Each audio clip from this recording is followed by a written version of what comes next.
Welcome to The Explainer. Have you ever wondered how fundamental beliefs are actually taught to kids? Well, today, that's exactly what we're doing. We are cracking open a sixth grade Islamic studies textbook to see firsthand the lessons, the stories, and the values that a young student learns. So, what's really in these pages? We're going to journey from the core duties of the faith to some really dramatic tales of ancient peoples, and then bring it all the way down to the practical, everyday lessons that are meant to shape a student's character. Let's see how it's all woven together. All right, so here's our roadmap. We'll start with the foundations of faith, the absolute basics. Then we'll dive into some pretty epic stories with prophets and parables. After that, we'll zoom in on lessons in character, and we'll wrap up by looking at a few influential Islamic figures highlighted in the book. Okay, first things first, the fundamentals. The textbook kicks off by laying out the core practices that are just central to a Muslim's daily life. So, one of the very first duties they learn about is salah, the ritual prayer. And the text gets right to the point, emphasizing its specific requirements, like the absolute importance of facing the Qibla, that's the direction of the Kaaba in Mecca. Now, from prayer, the curriculum shifts over to social responsibility, and this is the concept of zakat. And listen, this isn't just a friendly suggestion to be generous, it is a structured, required system. Zakat is an obligatory charity, and it's only due on wealth that you've held for over a year, and that is above a certain minimum amount, which is called the nisab. And this is where it gets super specific. The textbook doesn't just talk about ideas, it gives hard numbers. For gold, the threshold is 85 grams. When it comes to livestock, we're talking 40 sheep or 30 cows. This gives students a really clear, tangible way to understand what is otherwise a pretty abstract religious duty. And this really gets to a key principle. The book makes it clear that zakat isn't a tax on everything you own. It applies to productive assets, things like livestock or goods for trade, and only on the amount that is more than what a person needs for their basic survival. So after setting up these foundational rules of faith, the textbook completely switches gears and goes into storytelling mode. It uses these really dramatic stories of ancient peoples to teach some powerful moral lessons about what happens when those rules get ignored. The first big story is about the people of Ad. And the book introduces them with this really powerful quote that just perfectly captures their big mistake: arrogance and this obsession with worldly things. They were completely consumed by building and having more. I mean, the text explains that these people were master builders, putting up these incredible fortresses and castles. Their amazing skill, their physical achievements, well, that became the source of this huge pride, a pride that would end up being their undoing. So imagine this. A dark cloud appears on the horizon. The people of Ad start celebrating, thinking it's bringing much-needed rain. But their prophet, Hud, delivers this absolutely chilling warning. The very thing they thought was a blessing was actually their punishment arriving. And the story's ending is, well, it's swift and it is total.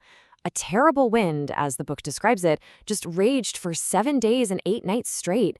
And when it was over, there was nothing left. It's a really stark lesson for these students about the danger of arrogance. Just when you think the lesson is over, the book introduces another group, the people of the mood. And they're even called the second Ad because, well, they went down a very similar path. Just like the Ad, they were incredibly gifted engineers, famous for carving entire homes right out of the sides of mountains. And this is the really cool part.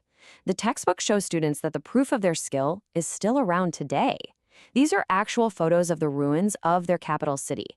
For a sixth grader, that turns an ancient story into something real, something you can see. But their whole story pivots on one simple test of obedience. A sacred she-camel appeared, and the people of the mood were given one single, strict rule. They had to share the local well with it. Their entire fate, everything, hinged on whether they could follow this one command. Okay, so after these huge, epic morality tales about the fate of entire civilizations, the textbook zooms way in. It shifts the focus to the everyday behavior of one person, outlining the basic building blocks of good character. And it covers some really practical stuff, like the etiquette of conversation. Students are taught principles for how to interact with people, with a huge emphasis on things like being trustworthy and the importance of keeping your word. And to make an abstract idea like trustworthiness really stick, the book uses these relatable little dilemmas. It poses a simple scenario. your friend tells you a secret. So, do you share it just to have something interesting to talk about? The lesson is designed to be super direct. A promise is a promise. End of story. And the ultimate role model for character in this textbook is, of course, the Prophet Muhammad. Students are given this list of specific traits to try and emulate, having a mild temperament, being modest, and being the first person to say hello when you meet someone. The whole picture here is one of humility, quiet strength, and just social grace. So, to bring all these virtues to life, the textbook then profiles some key figures who really embody them. And the main example they give is Khadijah, the Prophet Muhammad's first wife. And her story is introduced with a pretty remarkable event. The textbook explains that Khadijah, who was a successful businesswoman in her own right, was so impressed by Muhammad's character and his integrity that she was the one who initiated the proposal of marriage, even though she was 15 years older than him. But the textbook really emphasizes that her importance goes way beyond just their marriage. Her defining role was as his first and his most loyal supporter. This quote really frames her entire legacy as being this pillar of devotion and moral strength for him. So let's kind of pull this all together. What we're seeing is a sixth-grade curriculum that builds a whole worldview. It flows from daily duties like prayer and charity to these grand historical warnings about pride. And finally, it lands on these very personal lessons on character, all backed up by examples of key historical figures. Which, it all leads to this one final really compelling question. For the young students who are soaking all this in, how do these ancient stories, these detailed rules for giving, and these specific codes for how to act, how do they all combine to shape their values and how they see the world today?